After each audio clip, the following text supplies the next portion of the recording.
bendiga. Amén. Bien, estamos, para dar un poquito de contexto, estamos continuando con la serie que empezamos hace 2 domingos atrás, que era el Ordo Salutis o el orden de la salvación. El domingo pasado comenzábamos con el primer punto, que era la elección de Dios con la predestinación. Y creo que es necesario también recordar con respecto a lo que era la elección. Y vamos a estar constantemente recordando el texto base que teníamos el primer domingo, que era Romanos 8, 28, 29 y 30. Y para poder llevar, ¿no es cierto?, este conocimiento de lo que estamos estudiando, de lo que estamos, de lo que hemos querido, ¿no es cierto?, compartir para nuestro crecimiento y la gloria del Señor en nuestras vidas. El versículo 28 dice: y sabemos que a los que aman a Dios todas las cosas les ayudan a bien. Esto es, a los que conforme a su propósito son llamados. Porque a los que antes conoció, también los predestinó para que fuesen hechos conforme a la imagen de su Hijo, para que Él sea el primogénito entre muchos hermanos. Y hablábamos, ¿no es cierto?, con respecto al propósito de esta elección en domingos anteriores, y decíamos que era para hacernos santos, apartados, ¿no es cierto?, y ponía el ejemplo para hacernos a la imagen de su Hijo, entendiendo que su Hijo, ¿no es cierto?, no había ni sombra de pecado ni maldad en Él.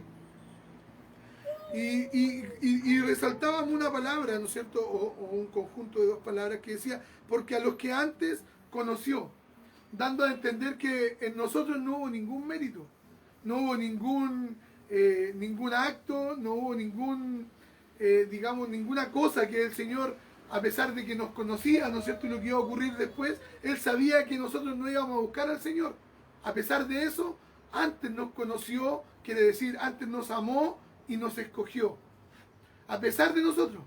Y podemos ver una elección más gráfica. Bueno, hay varios casos, pero la palabra del Señor destaca uno y dice que eran 2 hermanos, ¿no es cierto? Y dice que a uno amó y al otro aborreció, ellos sin antes de nacer, incluso pasando por encima de la ley, del orden, porque sabíamos que el menor siempre tiene que servir al mayor. Y en aquel momento Dios, al ser un Dios soberano, ¿no es cierto?, elige al menor por el cual iba a estar sobre el mayor. Elección soberana de Dios, sin haber un motivo, un propósito, sino que Dios, ¿no es cierto?, en su infinita voluntad y soberanía, hace la elección de esta manera. Y creo que cada uno de nosotros también puede respaldar de la misma forma la elección que hizo con nuestras vidas, no habiendo nada bueno en nosotros, y nosotros mirando a nuestro alrededor, muchas veces a nuestra familia o a nuestros amigos, a nuestros conocidos, encontramos que hay personas mucho mejores que nosotros. Y decimos: a esta persona le falta solo conocer a Dios. Hemos dicho, yo creo, en alguna ocasión, por personas que tienen buenas obras o que se conducen de buena manera, hemos dicho que le falta puro conocer al Señor, ¿no? Pero eso está en la soberanía y en la voluntad del Señor. Y dice que conforme a este conocimiento que Él tenía de nosotros, este amor, a pesar de nosotros, debido a esto Él nos eligió. Y esto no solo quedó en aquel tiempo, porque podemos ver, amados hermanos, que la palabra del Señor es clara con respecto al diagnóstico que da, ¿no es cierto?, la palabra del Señor con respecto a nosotros. Lo que dice de nuestra conducta, de nuestra forma de ser. Y ya para ir entrando, ¿no es cierto?, en lo que es el tema de hoy día, que es el llamamiento eficaz o la gracia irresistible, que los teólogos le han puesto estos nombres. Hay algunos que han querido cambiarlo, otros que han querido modificarlo, pero nosotros cuando escuchamos estas frases ya tenemos un conocimiento previo de lo que quiere decir o de lo que da a entender. A pesar, ¿no es cierto?, de ser parte de las doctrinas de la gracia, de lo que hablábamos domingo atrás, que fue, digamos, la respuesta a cuando se hicieron los 5 puntos del arminianismo. se crearon estos puntos de, de Calvino, ¿no es cierto?, las doctrinas de la gracia, en el cual estaba uno de ellos que era el llamamiento eficaz. Y a pesar, ¿no es cierto?, de que estos términos, la elección, bueno, la elección está, el llamado eficaz o la gracia irresistible, no son palabras que están directamente así, literal en la Biblia, y los teólogos las ocupan, las emplean. Y hay otras más que son doctrinas dentro de nuestro evangelio. Trinidad, teología bíblica, son palabras que no aparecen en las escrituras,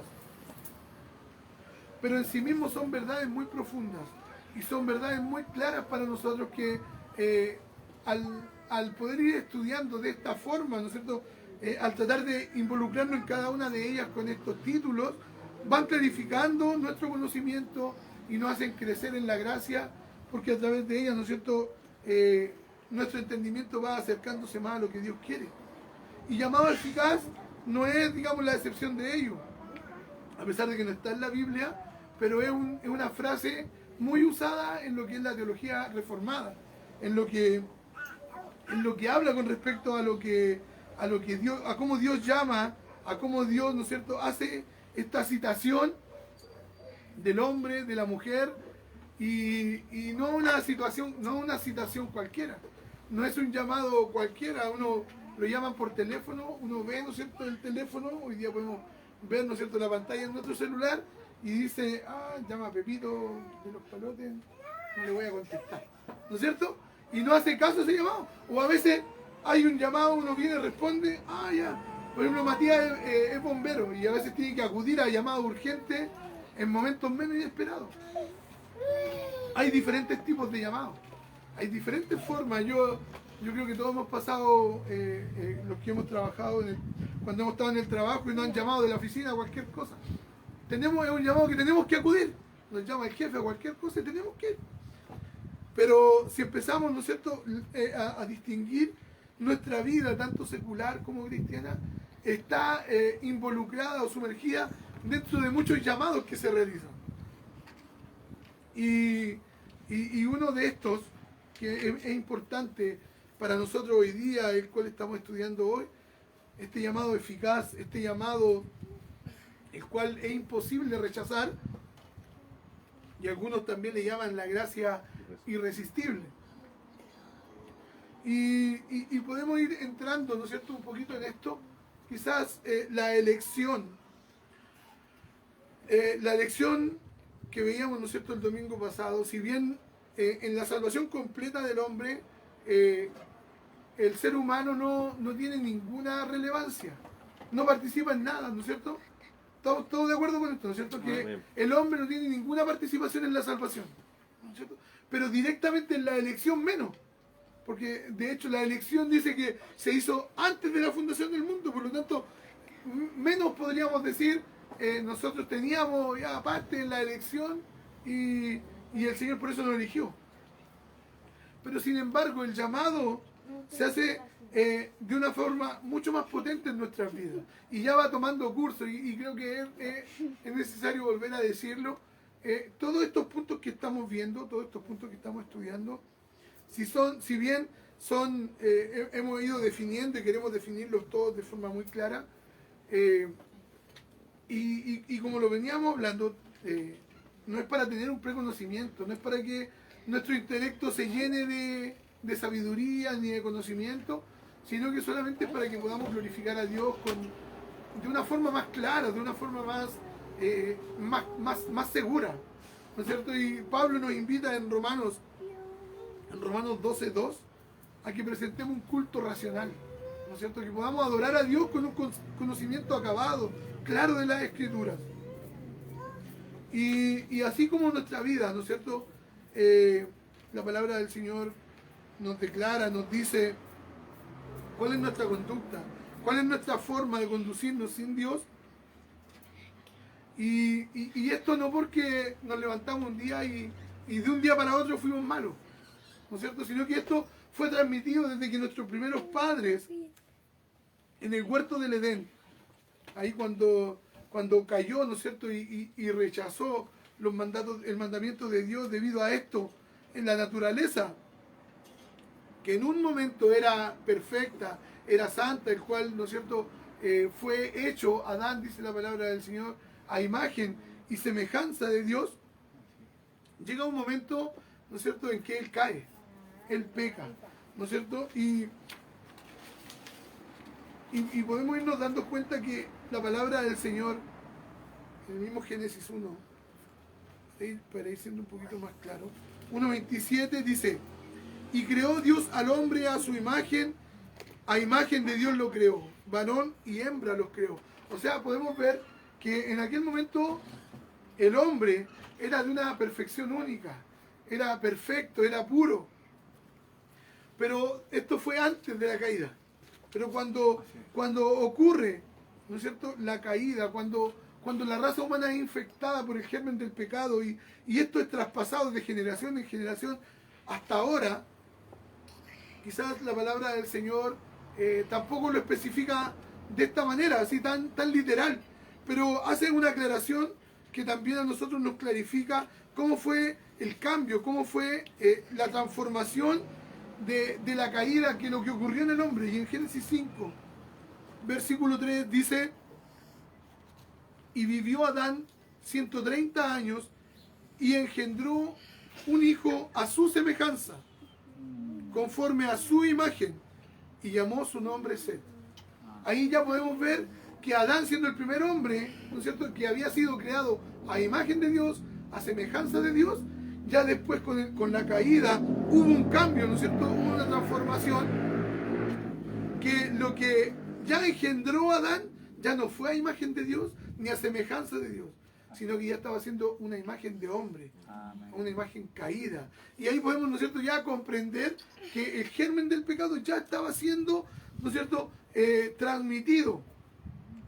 Ya no éramos, ¿no es cierto?, lo que Dios había creado en el huerto con respecto al hombre, sino que por naturaleza de Dios, ¿no es cierto?, o sea, por nuestra naturaleza caída, ya éramos aborrecedores de Dios, con tendencia al mal,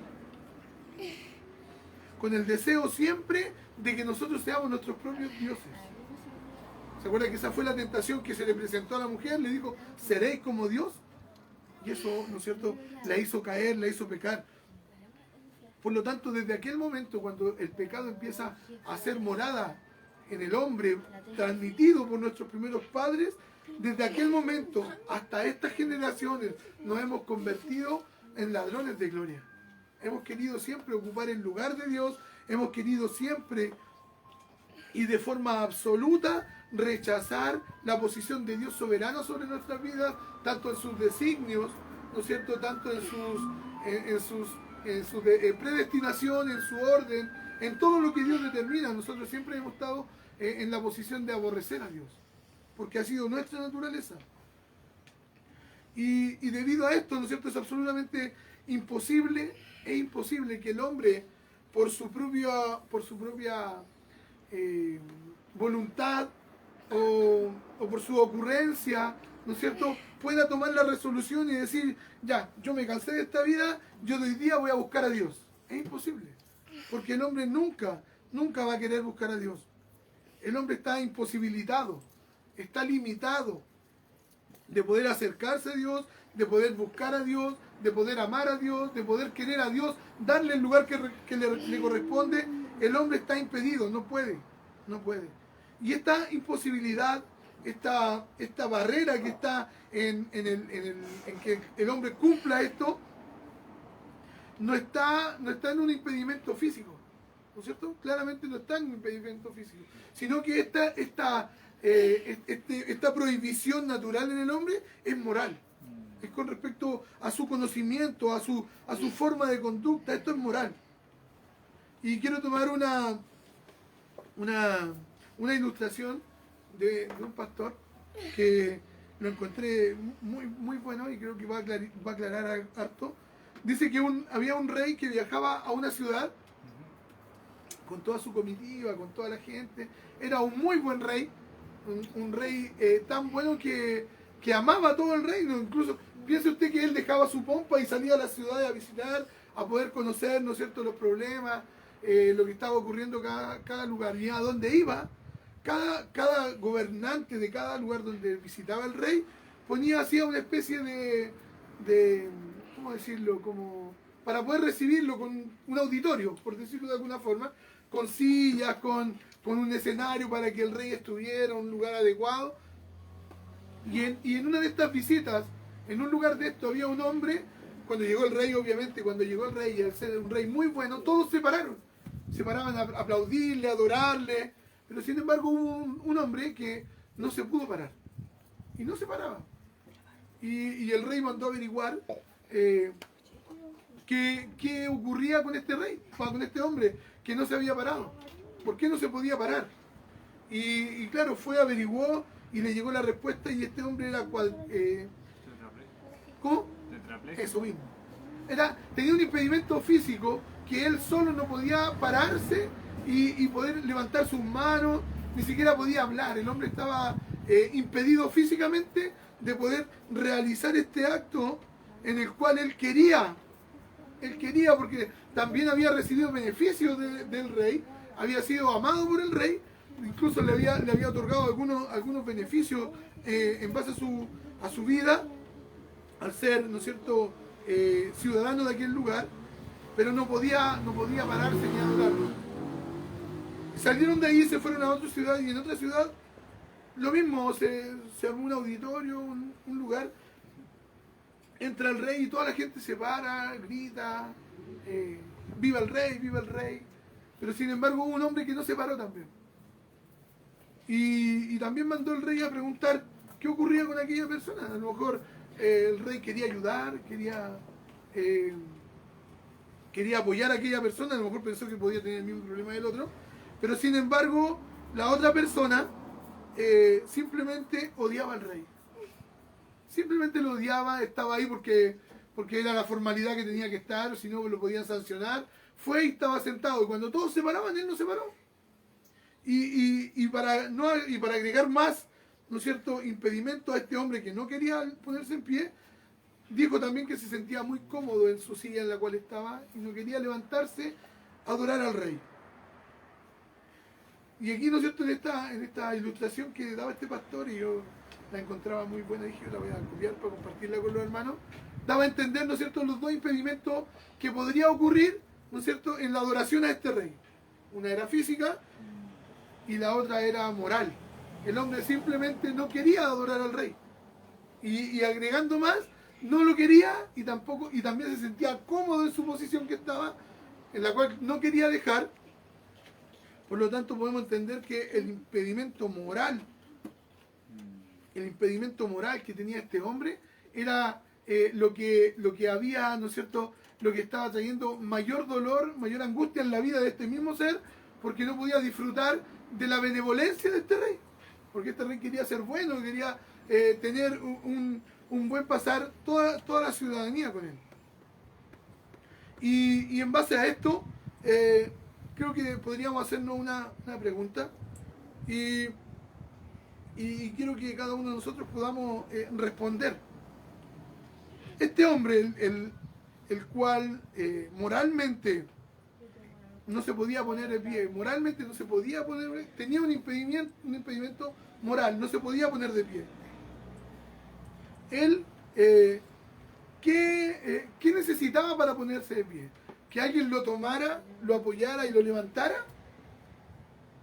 ¿O necesitaba otra cosa para que se pudiese parar y adorar al rey?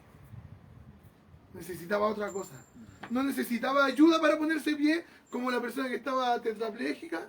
No necesitaba quizá alguien que lo tomara, lo afirmara, sino que su impedimento era moral. Lo que hubiese necesitado este hombre es que él debería haber sido otra criatura, debería haber sido otra persona. Su intelecto, su mente, su corazón debería haber sido cambiado absolutamente para que voluntariamente se hubiese parado a adorar al rey.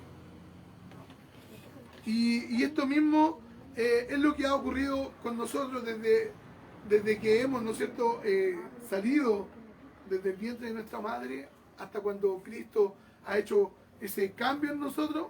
Somos de la misma manera que aquel hombre que no se quería parar ante el rey. Por nuestra naturaleza, es porque por lo que nosotros traíamos en nuestro interior. Por lo tanto, la raza humana, para poder venir y entregar su vida a Dios, no necesita nada más que ser regenerada, que ser transformada, que ser hecha de nuevo. No es que le cambien la ropa, no es que le corten el pelo a la persona, no es que le pongan una silla con clavos que no esté cómodo y se pueda parar, sino que necesita ser regenerado, necesita ser una nueva criatura. De hecho, en 2 de Corintios 5:17 dice: de modo que si alguno está en Cristo, nueva criatura es. Las cosas viejas pasaron, y aquí todas son hechas nuevas. Por lo tanto, ahí vamos entendiendo que lo que necesita el hombre para poder venir a Dios, para poder adorar a Dios, para poder darle a Dios el lugar que le corresponde, necesita ser regenerado, necesita ser transformado. Porque nuestra naturaleza es con tendencia al mal. De hecho, en Romanos, lo que repetimos siempre, Romanos capítulo 3, Romanos capítulo 3, desde el versículo 10 en adelante, dice: como está escrito, no hay justo ni aún uno, no hay quien entienda, no hay quien busque a Dios. Todos se desviaron, a una se hicieron inútiles, no hay quien haga lo bueno, no hay ni siquiera uno. O sea, podemos entender después de este diagnóstico que claramente nosotros no necesitamos una mano que nos ayude a poder pararnos y adorar a Dios, sino que necesitamos ser cambiados. Nuestra naturaleza tiene que ser nueva. Y de hecho, amado hermano, no es que nuestra naturaleza espiritual sea, digamos, hecha nueva, sino que debemos nacer. Porque la palabra del Señor da un diagnóstico aún peor. Quizás ahí en Romanos, ¿no es cierto? Pablo, cuando escribe a los hermanos, ¿no es cierto?, en Roma, les dice que no hay quien entienda, no hay quien busque a Dios. Pero no les dice que están muertos espiritualmente. Pero sí a los hermanos en Efesios, a la iglesia en Éfeso, en el capítulo 2, del 1 al 5, dice: y Él os dio vida a vosotros cuando estabais muertos en vuestros delitos y pecados, en los cuales anduvisteis en otro tiempo, siguiendo la corriente de este mundo, conforme al príncipe de la potestad del aire, el espíritu que ahora opera en los hijos de desobediencia, entre los cuales también todos nosotros vivimos en otro tiempo, en los deseos de nuestra carne, haciendo la voluntad de la carne y de los pensamientos, y éramos por naturaleza hijos de ira, lo mismo que los demás. Pero Dios, que es rico en misericordia, por su gran amor con que nos amó, y aún estando muertos en pecado, nos dio vida juntamente con Cristo. Por gracia sois salvos. Y ya vamos entrando directamente, amados hermanos, con lo que debe ocurrir en nuestras vidas. Ya llegamos a la conclusión que necesitamos ser regenerados, ¿no es cierto? Debemos tener esta vida espiritual que solamente Dios nos puede dar. Por lo tanto, ¿no es cierto? Creo que también es importante decir que la palabra del Señor, no tan, digamos, no tan abiertamente, pero la palabra del Señor hace mandatos y hace invitaciones. Y uno de ellos, cuando el Señor resucita en el libro de Marcos, le dice a sus discípulos, cuando da la gran comisión, dice: id por todo el mundo y predicar el evangelio a toda criatura. El que creyere y fuese bautizado será salvo, mas el que no creyere será condenado. Y aquí podemos encontrar, ¿no es cierto?, este mandamiento, este mandato al creyente, al Hijo de Dios, a poder ir a predicar, ¿no es cierto?, a poder ir a levantar la bandera del Evangelio, a proclamar, ¿no es cierto?, la salvación en Cristo, a proclamar, ¿no es cierto?, las virtudes de aquel que se entregó en la cruz del Calvario, para que el hombre que no le ha conocido también pueda ser nueva criatura, ser transformado. Y en los estudios de la Escritura, en teología, le llaman a esta forma de evangelización cuando las personas salen a predicar, por ejemplo, de la manera que sea, ya sea de voz alzada, persona a persona, de la manera que sea. Dicen los grandes estudiosos que se realizan dos llamados. Hay un llamado externo que hacemos de forma directa, ¿no es cierto?, al que ya sea, lo mismo que le explicaba recién, a voz alzada, persona a persona, es el llamado externo. Y es cuando cuando presentamos a Cristo, cuando, digamos, físicamente cumplimos, ¿no es cierto?, la gran comisión y podemos ir, ¿no es cierto?, aquellos que hemos sido llamados en algún momento, podemos ir, presentar y hacer este llamado externo, que todos los escuchan, todas las personas escuchan el llamado externo, y también se realiza el otro, que es el llamado interno, que es cual el que estamos estudiando hoy día, que es el llamado eficaz. Y ese llamado interno, ese llamado, esa gracia irresistible que toca la vida del creyente, que se efectúa mediante una obra gloriosa del Espíritu Santo en la vida del hombre. No ocurre porque cierta persona estaba predicando, no es porque cierto hombre tenía las palabras precisas que ocupó, sino que Dios en su soberanía ya tenía el tiempo, el lugar, a la persona adecuada y el tiempo correcto en el que Dios lo había determinado.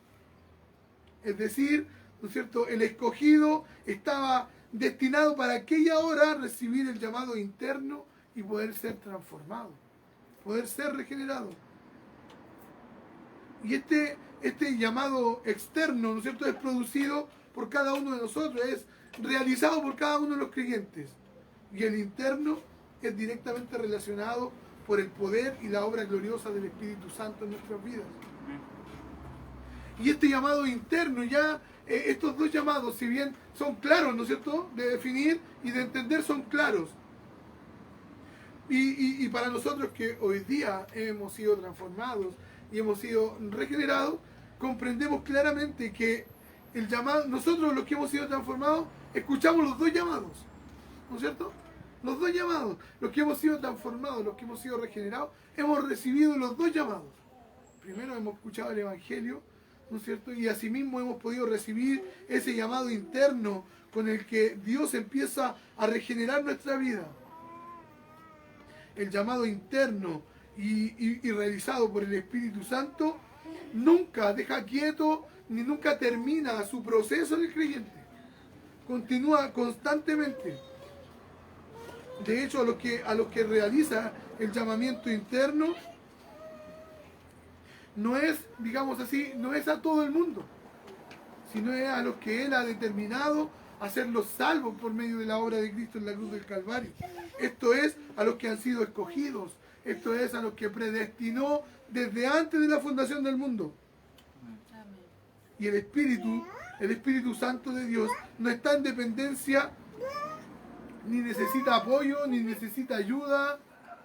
Yo me imagino que cada uno de nosotros hemos visto en diferentes ocasiones, y yo recuerdo varias, que no voy a explicar ninguna, pero voy a ser bien, digamos, bien claro.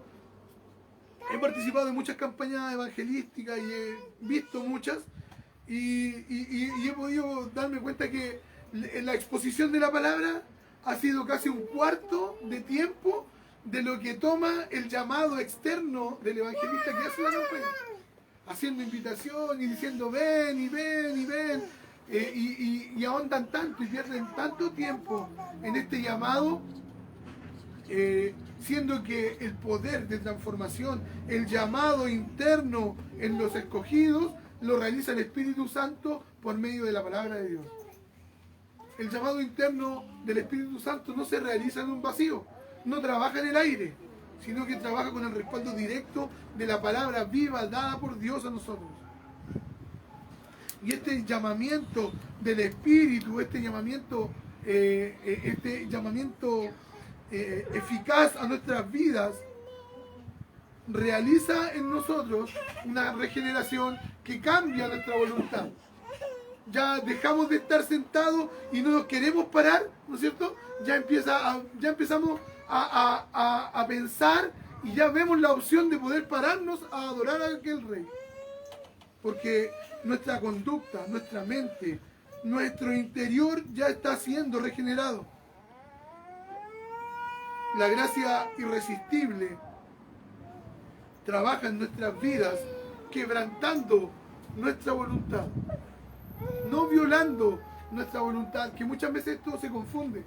Y debemos tener claro esto, para que podamos ir, ¿no es cierto?, comprendiendo de forma íntegra lo que significa cuando nosotros podemos venir y aceptamos este llamado eficaz, esta gracia irresistible que muchos han catalogado como que Dios viola nuestra voluntad, que Dios pasa por sobre por nuestro libre albedrío y nos obliga a venir a Él. Es como que Dios nos amarra, ¿no es cierto?, como en El Lejano Oeste, cuando había una película de vaqueros y estiraban la cuerda, ¿no es cierto?, y lo amarraban y lo empezaban a traer. Y muchas veces se cataloga de esta manera la doctrina de la gracia irresistible o del llamamiento eficaz. Pero sin ser, ¿no es cierto?, exagerado, amado hermano, en la ilustración que le acabo de dar de la cuerda, ¿no es cierto?, como las personas piensan que esta doctrina en nosotros actúa de una forma liberadora, por decirlo de alguna manera. El hombre, la mujer, cuando viene con el germen del pecado, está esclavizado por el pecado. Moralmente está esclavo. Y por eso, al estar esclavo, su voluntad también está esclavizada. Y al estar esclavo no puede venir, no puede correr. Tiene un impedimento moral que sus cadenas al pecado lo tienen sometido. Cuando este llamamiento eficaz, cuando esta gracia irresistible actúa, ¿no es cierto?, en la vida del hombre a través del Espíritu Santo, dándonos libertad. La palabra del Señor dice que seremos libres cuando el Espíritu nos haga libres. Cuando somos libertados en aquel momento y ya nuestra voluntad no está esclavizada, podemos comprender claramente a dónde queremos ir. Y en aquel momento tomamos una decisión no en base a una esclavitud, sino que tomamos una decisión en base a la libertad de la cual en aquel momento hemos sido expuestos. Por lo tanto, amado hermano, cuando nosotros hemos aceptado o hemos recibido el llamado glorioso, eficaz, esta gracia irresistible cuando ha llegado a nuestras vidas, podemos comprender, amado hermano, que hemos sido libertados del pecado. Amén. Hemos sido regenerados. Nuestra voluntad ya no está esclavizada bajo el poder del pecado, sino que ya que hemos muerto con Cristo, ya estamos viviendo juntamente con Él. Dice, ¿no es cierto?, y leíamos en Efesios: pero Dios, que es rico en misericordia, por su gran amor con que nos amó, aun estando nosotros muertos en pecado, nos dio vida juntamente con Cristo. Por gracia sois salvos. Esto es lo que va ocurriendo con respecto a lo que cómo funciona, cómo trabaja el llamado interno, el llamado eficaz, esta gracia irresistible en aquel que nunca lo ha escuchado. Y el texto, ¿no es cierto?, que estábamos estudiando ahora en Romanos, en Corintios, capítulo 1, del versículo 22 al versículo 24. Dice: porque los judíos piden señales y los griegos buscan sabiduría, pero nosotros predicamos a Cristo crucificado, para los judíos ciertamente tropezadero y para los gentiles locura, mas para los llamados, esto es para nosotros, así judíos como griegos, Cristo es poder de Dios y sabiduría de Dios. O sea, no es un llamado cualquiera. No es una cosa como le hablábamos al principio, de un llamado telefónico, ¿no es cierto? No es como un llamado secular a cualquier cosa, sino que estamos siendo llamados a poder ser parte del ejército glorioso de este Rey de Reyes y de Señor de Señores. Amén. Que no nos ha llamado esclavizando nuestra voluntad, sino que nos ha llamado en libertad. Amén. Hemos sido libertados. De esta manera podemos venir completamente bajo nuestra propia voluntad, hacernos esclavos de este Dios en gratitud. Este llamado interno, amado hermano, que se realiza en la vida del hombre, que se realiza en la vida de la mujer, y que se va desarrollando, ¿no es cierto?, a medida y en el tiempo establecido por Dios, podemos ir comprendiendo que aún así, ¿no es cierto?, seguimos entendiendo que la salvación es absolutamente dependiente de la voluntad de Dios. No hay nada que podamos decir que está en nuestra voluntad, que está en nuestros méritos, que está, ¿no es cierto?, que está en algo que nosotros pudiésemos haber realizado, sino que claramente este llamamiento, esta conversión, esta regeneración realizada en la vida del hombre es solamente obra y gracia del Espíritu Santo. Amén. Ese niño necesita el llamado interno de Dios, que el Señor nos ayude. Quizás viene a ser un poquito irrisorio para nosotros, pero ¿sabe qué es verdad? Si él tuviese la fuerza de un adulto, él habría botado la puerta para entrar y habría cumplido lo que él quería hacer. Que el Señor nos ayude para que mientras más pronto todos nuestros niños, nuestras familias, también estando en la voluntad del Señor, puedan también conocerle, puedan también, ¿no es cierto?, ser transformados. Y bueno, ya uno, cuando hemos avanzado en el Evangelio, cuando vamos caminando, ¿no es cierto?, en nuestra vida, empezamos a ver a través de la palabra del Señor un sinnúmero de pasajes que respaldan lo que es la regeneración y cómo el Espíritu de Dios transformaba, cómo Dios llamaba, ¿no es cierto?, a personas para ser cambiadas. Uno de los casos muy puntuales es el caso de Nicodemo. Quizás no fue alguien a llamarlo externamente, o debe haber escuchado, ¿no es cierto?, la fama de Jesús, cómo se expandía. De hecho, cuando él llega al lado de Jesús, él le dice: nosotros sabemos que tú has venido de Dios, porque nadie hace lo que tú haces, sino está Dios con él. O sea, claramente el llamado externo lo había recibido. Dice, este vino a Jesús de noche y le dijo: Rabí, sabemos que has venido de Dios como maestro, porque nadie puede hacer estas señales que tú haces, sino está Dios con él. Y en aquel mismo momento Jesús le respondió y le dijo: de cierto te digo, que el que no naciere de nuevo no puede ver el reino de Dios. O sea, claramente recibió el llamado interno directamente por Cristo el Señor. ¿Qué más claro? ¿Qué más poderoso? ¿Qué más transformador? ¿Qué más podríamos, ¿no es cierto? ¿Cómo podríamos calificar lo que recibió Nicodemo en la vida, ¿no es cierto?, en la transformación de su vida, al ser transformado directamente por aquel que daba palabras de vida eterna? Y cuánto más nosotros, los cristianos, que también hemos podido ser transformados, que la obra de Dios, ¿no es cierto?, a través del Espíritu Santo ha cambiado, ha regenerado nuestras vidas. Y podemos entender que cada uno de los méritos, cada cristiano sabemos que cada fruto, cada obra, cada accionar que presentemos nosotros como cristianos, tanto en obediencia, tanto en aceptación, no es porque nosotros tomamos la determinación de hacerlo, No, Señor. sino que fue por la obra gloriosa y los méritos de aquel que fue perfecto, de la obra de Cristo y los sufrimientos de Cristo que realizó en la cruz del Calvario, y debido a ello son suficientes, adecuados y únicos para que cada uno de nosotros, a través de la obra de Dios y a través, ¿no es cierto?, de este llamamiento, podamos ser transformados y podamos ser regenerados. Sí, Señor. Y a veces ocurre esto, ¿no es cierto?, que nos realizamos algunas preguntas y cuestionamientos en nuestras vidas. Incluso uno mira a nuestras familias, ¿no es cierto?, y lo hablábamos delante, que cuando a veces hacemos el comentario de: le falta puro conocer al Señor.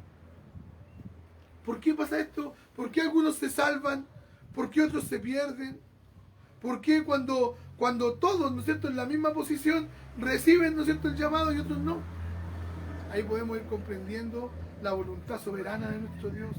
La elección, la cual fue realizada antes de la fundación del mundo. Por eso comprendemos que este llamado eficaz no es ineficaz, sino que es eficaz para aquel que lo recibe en su interior. Aquel que recibe esta gracia irresistible es vivificado por el lavamiento de la regeneración de nuestras vidas. Y a través de la sangre derramada de Cristo en la cruz del Calvario. Así lo expresa Tito en su carta. Esta regeneración es un llamado a poder venir de las tinieblas a su luz admirable. Amén. Es un paso de muerte a vida, un nuevo nacimiento, un cambio de corazón. El hombre, tanto usted como yo, tanto el presidente, tanto como Farcas, tanto como estos niños, todos, somos totalmente pasivos en nuestra regeneración. No participamos en nada. Un teólogo dijo, el alma es el sujeto y no el agente del cambio. Pero el cambio mismo es algo que se experimenta y no es algo que se hace. El Espíritu Santo es el autor de este nuevo nacimiento y la palabra de Dios es su herramienta. A Dios le plugo elegir la predicación como el método por el cual Él añadiría a su iglesia a los que han de ser salvos. Por eso comprendemos, amados hermanos, y hemos tratado, ¿no es cierto?, con la ayuda del Señor, de poder trabajar de esta manera, de poder buscar el descanso en estas palabras vivas, esta inspiración de Dios, dice la palabra del Señor, exhalada por Dios, porque entendemos que ella es la que en sí mismo dan vida. En 2 de Timoteo 1:10 Pablo dice, Jesús quitó la muerte y sacó la luz, y sacó a luz la vida y la inmortalidad por medio del Evangelio de Jesucristo. Por eso, amados hermanos, cada uno de nosotros debemos ir teniendo claro nuestro conocimiento. Y muchas veces, miren, nuestra mente, cuando hablamos de estas doctrinas, cuando hablamos de esta enseñanza, aún así es difícil de comprender. ¿Cómo va ocurriendo? Esto es instantáneo. Cuando el Señor nos elige, nosotros no sabíamos, ¿no es cierto? No lo sabíamos. Cuando el Señor nos llama, sí lo sabemos. Porque empezamos a cambiar, nos empezamos a dar cuenta. Pero desde ahora en adelante, cada una de las partes de estas eslabones, de esta cadena, son casi imperceptibles. No los notamos. Porque es un paso tras paso. El primero lo conocemos porque nuestra voluntad empieza a ser transformada. Ya deseamos lo que no deseábamos antes, queremos lo que no queríamos. Antes nunca habíamos buscado una Biblia, ahora empezamos a buscar una Biblia. Antes nunca no habíamos querido ir a una iglesia, empezamos a buscar una iglesia. Empezamos a hablar con Dios sin querer, sin darnos cuenta. Es porque el Señor ha puesto algo en nuestras vidas. Pero la palabra del Señor es más gráfica aún. Y da un ejemplo, el cual, permitido también por Cristo y por Dios en su soberanía. Y es el caso de la muerte de Lázaro. Si ustedes se acuerdan, dice que a Jesús le avisaron cuando aún estaba enfermo. Y cuando él estaba enfermo, Cristo podría haber dicho las palabras de ese mismo lugar donde estaba y Lázaro habría sanado. ¿No es cierto? Concluimos todo lo mismo, que el poder de Dios podría haber actuado en distancia. Amén. Pero aún así no fue esa forma. Esperó y llegó el momento en que Lázaro murió. Y cuando llegó Jesús ya habían pasado días más encima. No es que hubiese muerto recién y llegó Jesús, sino que ya habían pasado unos días. La tumba incluso estaba cerrada. Podemos darnos cuenta que ya no había opción. Lázaro físicamente estaba muerto. Pero sin embargo llegó ahí el que daba la vida. Amén. Sin embargo llegó ahí aquel que tenía poder sobre la muerte. Amén. Y solamente con el poder de su palabra trajo al que estaba muerto, lo trajo en vida.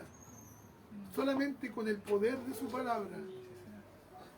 No hizo un escándalo, no hizo un show, no necesitó de una música particular, no necesitó de una frase particular, sino que simplemente lo llamó y le dijo, Lázaro, ven fuera. Y ese llamado traspasó las piedras, traspasó la muerte, que era lo era el impedimento más grande que había en aquel momento, y aquel que estaba muerto salió y tuvo vida. Así mismo estábamos nosotros moralmente, de esa misma manera, muertos. Y no solo muertos, quizá también teníamos tapados nuestros oídos, tapada nuestra vista, estábamos amarrados de pies y manos, imposibilitados, esclavizados por el pecado. Pero sin embargo, aquel que tiene libertad sobre todas las cosas, nos llamó y nos dio libertad y nos dio vida. Amén. Bendito llamado, bendita y maravillosa gracia, la cual ha dado a nuestras vidas para poder venir a Cristo. No en esclavitud, no en obligación, no atados venimos, sino que hemos venido por nuestra propia voluntad, porque nuestro Dios es el mejor Dios, es el Rey de Reyes y Señor de Señores. Sí, Señor. Podemos ir concluyendo, amado hermano, que esta doctrina, podemos ir comprendiendo que el llamado eficaz, esta gracia irresistible, esta obra gloriosa del Espíritu Santo, expone, pone y presenta ante nosotros toda la gloria de Dios en su máxima expresión. Porque nosotros estábamos imposibilitados, no podíamos. Sin embargo, como dice Efesios, ¿no es cierto? Pero Dios. Ese pero Dios es como el llamado interno que ocurre en la vida del hombre, donde expone como principal autor a Dios a través del Espíritu Santo, y expone y presenta ante todos nosotros nuestra incapacidad, nuestra capacidad de agradar a Dios, nuestra capacidad de poner a Dios en el lugar que le corresponde. Pero esta enseñanza, esta doctrina, lo que es la regeneración, este don glorioso de hacernos nueva criatura, este don inmerecido que recibimos solamente por gracia, solamente por misericordia de Dios, lo hemos recibido directamente de Dios a través del Espíritu Santo. Oswald Chambers, un pastor, decía: no me salvó al creer, me doy cuenta que me salvó al creer. No es el arrepentimiento lo que me salva, el arrepentimiento es la señal que me muestra que doy cuenta de lo que Dios ha hecho en mí. ¿Se da cuenta? Suena como otra lengua, ¿lo vuelvo a decir? Amén. No me salvó al creer. No es que me salvó porque yo creí, sino que me doy cuenta que me salvó al yo creer. No es arrepentimiento lo que salva. El arrepentimiento es la señal que me ha mostrado que entiendo que Dios ha hecho la obra de regeneración a través de Cristo en mi vida. O sea, lo que ha ocurrido en mí es el fruto, es la muestra de que hemos sido transformados, de que hemos sido regenerados, de que este llamado ha hecho vida en nuestros corazones y hemos aceptado esta gracia irresistible. Podemos concluir que Dios puede ayudar cada día a reconocerle que en esta doctrina entendemos que Dios nos guía y nos dirige a reconocerle a Él como el autor de la salvación desde principio a fin. Porque nunca hemos sido buenos. Nunca hemos sido buenos. Y en esta naturaleza, en este lugar de la eternidad, nunca podremos ser santos. Nunca. Pero avanzaremos en el proceso de la santificación. El llamamiento eficaz, la gracia irresistible, esta enseñanza que el propósito principal no es solamente entretenernos y crecer en nuestro conocimiento, aunque eso ya es una bendición para nuestras vidas, el poder ir conociendo estas verdades, sino que lo que más lleva de bendición a nosotros es que podemos comprender, podemos adorar a Dios y glorificar su nombre con mayor claridad. Y esta verdad promueve la gloria de Dios en nuestras vidas, en la vida del creyente, en el cuerpo de Cristo, de al menos tres maneras más visibles o más claras. Y una de ellas es que nos hace más humildes ante el Señor. Porque si creemos en esta doctrina, nos hacemos a un lado absolutamente nuestro orgullo, nuestro conocimiento, nuestros méritos, todas nuestras buenas obras. Y entendemos que dependemos absolutamente de la misericordia que tuvo Dios de nosotros, que a través de los méritos gloriosos de Cristo hemos podido recibir esta conversión. a través de este llamamiento, nos da la esperanza que cuando oramos, hay esperanza de que otro pueda ser transformado. Hay esperanza de que por aquel que oramos puede ser también transformado y que este llamamiento eficaz pueda hacerse en aquella vida. Este llamamiento eficaz nos hace valientes, nos hace entregados y nos hace dispuestos y fieles al Evangelio y a esta gran comisión que es el de ir y hacer discípulos, al de ir y predicar el Evangelio a toda criatura, entendiendo que de esa manera eligió Dios que todos sean llamados al arrepentimiento por medio de la predicación del Evangelio, que para algunos es locura, ¿no es cierto? Pero para nosotros es poder de Dios y salvación. Gracias al Señor por esta bendición. Gracias al Señor por esta hermosa palabra que Él nos ha dado en esta hora.